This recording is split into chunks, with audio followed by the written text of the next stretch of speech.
Assalamualaikum warahmatullahi wabarakatuh. Salam Om Swastiastu, Namo Buddhaya, salam kebajikan. Yang saya hormati dosen pengampu mata kuliah tidak pidana korupsi, Ibu Dr. Rusmiolati Windari, SHMH. Di sini kelompok kami akan mempresentasikan mega korupsi EKTP yang ada di Indonesia. Saya Firman Undiansa dan rekan saya Muhammad Musadat akan mempresentasikan mega korupsi yaitu EKTP yang ada di Indonesia. Baik, di sini saya akan menceritakan kronologi kasus mega korupsi EKTP. EKTP sendiri merupakan proyek besar dari pemerintah, dalam hal ini Kementerian Dalam Negeri pada tahun 2009. Pemerintah menargetkan kepada 6,7 juta penduduk pada tahun 2011. Kemudian pada tahun 2012, pemerintah menargetkan kepada 200 juta penduduk. Sehingga pada tahun 2013, pengadaan EKTP ini bisa rampung dan selesai. Pada tahun 2011, pemerintah mengadakan lelang tender untuk pihak swasta atau perusahaan yang akan berhak menangani proyek EKTP ini. Akan tetapi, pada saat pelelangan terjadi banyak masalah, indikasi masalah termasuk penggelembungan dana. Banyak aktor dalam mega korupsi EKTP ini, dari pihak swasta, dalam hal ini perusahaan yang memenangkan tender, kemudian pihak pemerintah dalam hal ini Kementerian Dalam Negeri, kemudian dari pihak legislatif sendiri, yaitu Dewan Perwakilan Rakyat.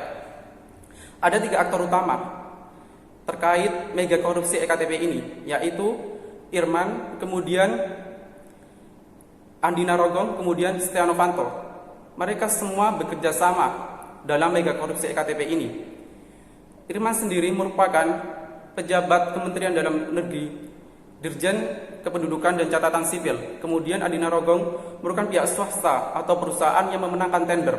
Kemudian Setia Novanto sendiri merupakan ketua fraksi Partai Golkar, mantan ketua DPR, dan pada saat itu menjadi anggota DPR. Irman dan Andi Narogong bekerja bersama untuk memenangkan perusahaan Andi Narogong dalam proyek mega korupsi EKTP.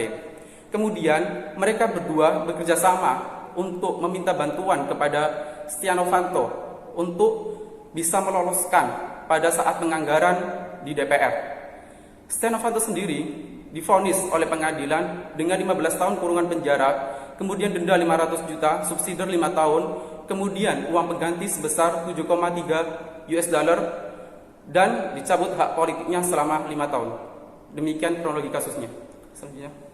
Ada beberapa berdasarkan analisis kami, ada beberapa faktor yang bisa melatar belakangi adanya korupsi EKTP ini.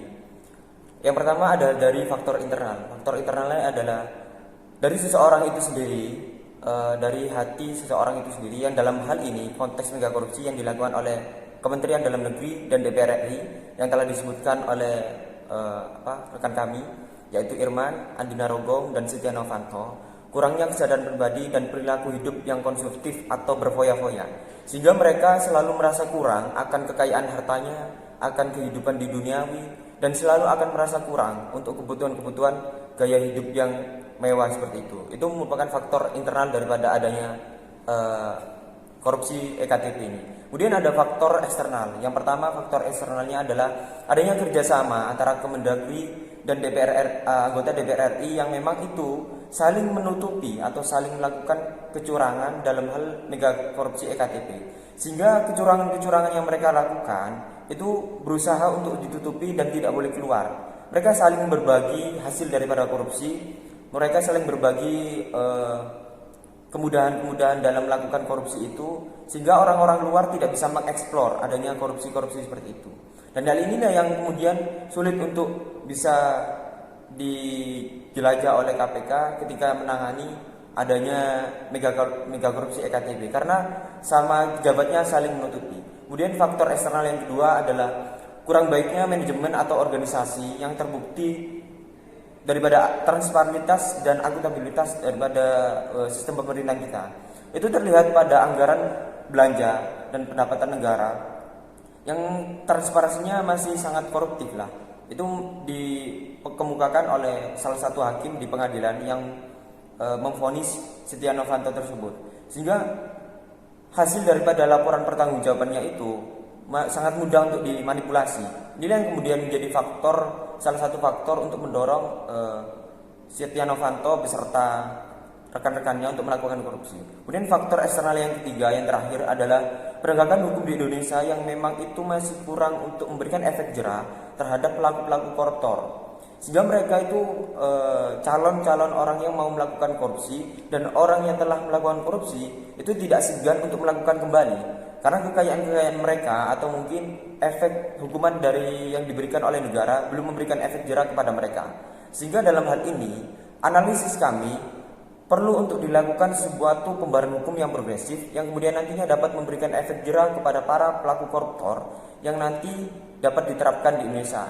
Contohnya pencabutan hak politik yang memang itu tidak hanya dilakukan beberapa tahun saja. Meskipun hak politik itu bagian dari hak asasi manusia, tapi hak politik merupakan salah satu hak yang derogable rights yang dapat untuk dibatasi oleh penegak hukum, termasuk dalam keadaan darurat korupsi. Sehingga dalam pencabutan hak politik ini, dia akan dicabut hak untuk dipilih sebagai pejabat negara seumur hidupnya. Dan dia tidak boleh untuk bisa menjabat anak keturunannya menjadi pejabat-pejabat di negara kita. Sehingga hal ini akan dapat memberikan efek jera dan menurunkan angka korupsi di Indonesia. Mungkin itu dari kronologi dan beberapa analisis faktor kenapa terjadinya mega korupsi EKTP di Indonesia. Sekian